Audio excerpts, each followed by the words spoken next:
family vacations where you want to make memorable moments and everyone has a great time.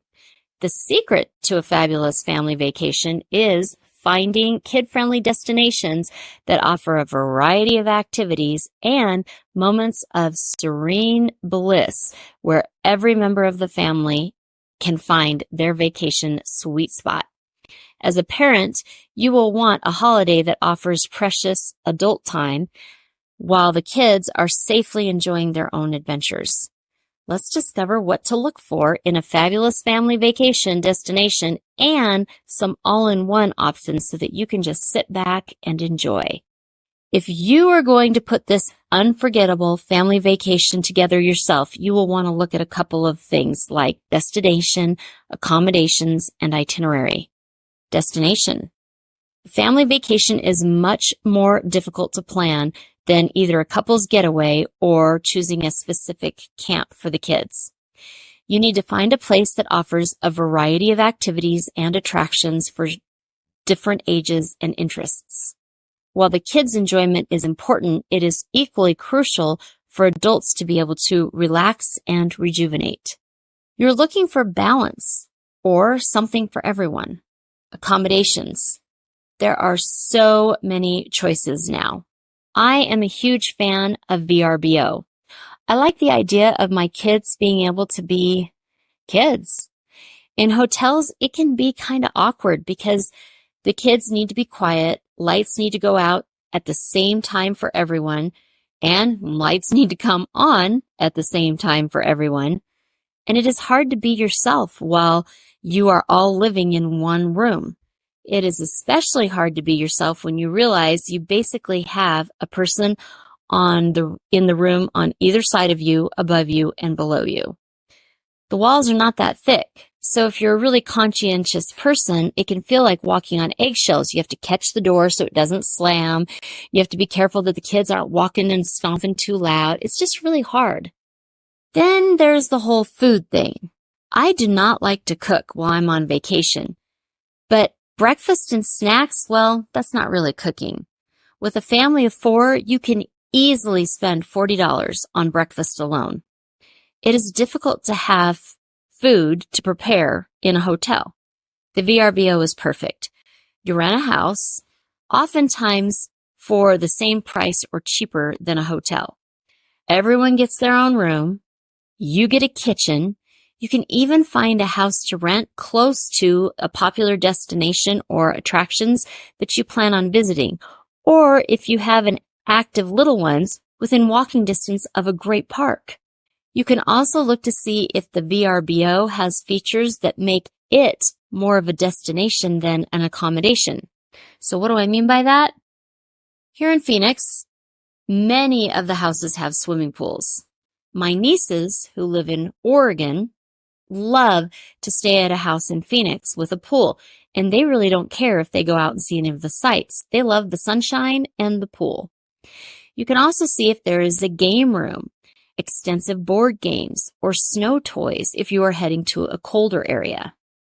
Itinerary. Another strategy is to involve the entire family in the planning process. Sit down together and brainstorm ideas for activities and attractions that everyone would enjoy. This not only ensures that everyone's preferences are taken into account, but also creates a sense of excitement and anticipation. Remember, a family vacation is a collective experience, and involving everyone in the decision-making process can make it even more memorable. If you have a wide range of children, ask each child one place or thing that they most want to see or do while on this vacation. Try to make sure that everyone gets to do their number one thing. This way, your teen won't grumble when they have to go to the children's museum, or your 5-year-old can be reminded that they got to play for hours at the children's museum while they are at your teen's choice of a spring training game, for example. I know many parents do the conquer and divide thing. One parent takes one child and another takes the other child, and that way the children are doing things that are more age appropriate and that they like more. I'm not a fan. I like going out with your child on one-on-one as a special occasion, say once every 2 or 3 months. I do not like the idea that they do not have to learn how to suffer, major eye roll, through the boredom of whatever their young sibling chooses. They're part of a family unit. Families do things together. I would totally encourage that thought rather than conquer and divide and conquer. I would do families are together and we stay together. I like that better. Another critical part of planning the itinerary is you need to make sure of the open and close dates for any attractions or sites that you will be visiting. This way, if your children want or need some downtime, you've already worked it into the schedule. So you know when everything is open and you can build in 2 hours or 3 hours every day so that you guys have some time to just chill out and relax. If your family will be doing anything like rides or zip lines or anything like that, be sure to check the age and weight restrictions. That might be a case where you do have to divide and conquer. If you decided that you are overwhelmed and you do not want to plan every aspect of your family vacation, I have a couple of already done for you options. If you're prioritizing self-care, nurturing the family connection, and embracing new experiences, you can do this. Stress and worry and planning free. These vacation options, basically all you have to do is fly to them and the rest is taken care of. All-inclusive resorts. All-inclusive resorts means that you just go to the resort and then you're done. Your hotel, your food, everything is paid for. Often it also includes any non-motorized sports, including paddle boards, kayaks, snorkel gear, and pool toys. And many adults are excited by the all-inclusive that includes unlimited alcohol. What I loved most about taking my family to all-inclusives when the kids were little was the food options. Kids can be really picky eaters. They are also usually on a food schedule. The buffet at the resort is open almost always. It has kid-friendly food, and it offers dietary and allergy restriction choices as well.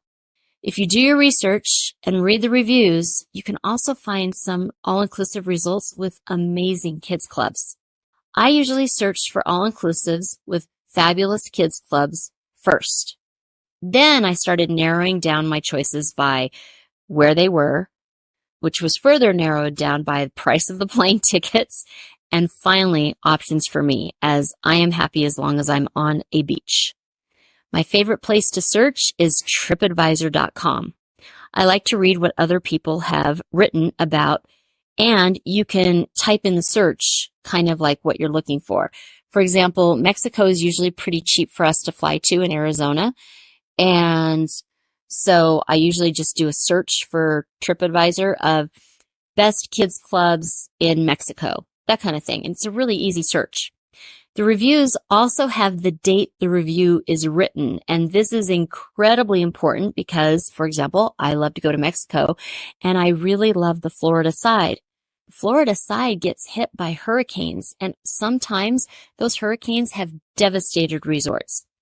So when people are talking about how beautiful it is or they stayed at this building, you're going to then want to make sure that that's current information and that a hurricane has not come through and they aren't doing a frantic rebuild. The other option, if you just want to purchase the trip and have the rest done for you, is to go on a cruise. Cruises are an all-inclusive on water. I loved cruising with my kids. This was probably our most common go-to with the kids. And my kids, we always chose Royal Caribbean because Royal Caribbean's Kids Club is science-based, and I love that. And my kids loved it. They loved going to the Kids Club on Royal Caribbean, so that made everybody happy. The entertainment was fun at night. Sometimes they'd have ice skating shows. It just depends on what kind of ship you did. And by the time my children were 20, they were already really high-ranking members because you start making them card members on their very first cruise. So that paid off well for them later on. Oddly enough, the only vacation that my kids liked more than the cruises was the house we rent through like a VRBO each summer on the Oregon coast. And that's because we do a lot of family bonding. There aren't even really any sights we see. Sometimes we go horseback riding, but we just play games and hang out on the coast. As the children got older, like 8 years old, on the cruises, they would read the schedule for the day and tell me which activities they were planning on doing on the ship. This is where the cruise outshines any of the rest of your activities. There is more to do on a cruise than for every single age than any other vacation. We recently just came back from a 3-family cruise. The ages ranged from 11 to 55. Every night there is a show that is kid-friendly that you can watch, like a mini Broadway type, with the singers cabaret or whatever, but they're doing something and the kids can always go and enjoy that. There was a cupcake decorating class that the 11 and the 16-year-old wanted to go to, and they did go to. There was nightly karaoke that the 11, 16, and 54-year-olds attended 3 times, and the 27 and the 28-year-old and, the 23-year-old joined in 2 times, and the 11-year-old was there almost every night with the friends she met on the ship. I thought I had died and gone to heaven when there was an art scavenger hunt on board the entire ship area. I did this alone and had a wonderful time. My sister and her husband took salsa lessons. The point is there's just so much going on, and this is just on the ship. The 11-year-old went to the kids club and found a group of kids that she hung out with the entire week. She loved it. Cruises offer so much more than all-inclusive resorts. The food is also way better. It's not that it's bad at the resorts. It's just phenomenally amazing on the ship. However, the all-inclusive resorts are pretty much the price they say they will be when you buy your ticket. So when they say it's $120 per person per night, except kids under 12 are free, that's the price. So that's what you're going to pay. Usually it's not anymore for alcohol. It's not anymore for water. It's not anymore for room service. We tip, but you don't have to, but we do. So I would bring extra money for tipping. But other than that, that's it. Unless you choose to go on excursions like outside of your hotel. But if you walk down the beach or to a thing that's in town, you didn't have to take an excursion. It's all included that way. The cruise is not even close to the price you're going to pay online for it. So they say, oh, wow, you can get a whole week on the ship for 2 people for $391 a person. And that's your cruise, and that includes your food, right? And everybody's like, oh my gosh, this is the best deal ever. Well, it doesn't include bottled water, and you're going to be thirsty. It doesn't include any of your drinks, like no pop or anything like that. It doesn't include, gratuities, taxes. Taxes are huge. Wi-Fi. There's Wi-Fi at the all-inclusive resorts. Photos, alcohol, specialty coffee, shore excursions, and shore excursions are also more at the all-inclusive resorts. Room service, fitness classes. Fitness classes are free at the all-inclusive resorts. Random fun things like the cupcake decorating.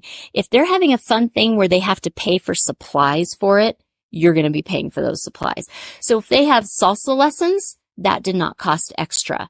But like bingo, they have to have prizes to win. You pay for that. All of those are extra charges. So I would say if you're going to go on a cruise, if you do any of the excursions easily, they're $75 per person. So that's what you're looking at. Again, they're still the easiest thing to do, and the kids love them the most, but you should go into it with your eyes wide open. In crafting the ultimate family vacation, the goal is clear: to create a series of unforgettable memories where every single member of the family has an amazingly fabulous time. This summer, find an opportunity to either plan your adventure for next summer, as it does require quite a bit of planning or saving up money for it, or take the plunge and go on a fun-filled family adventure this summer.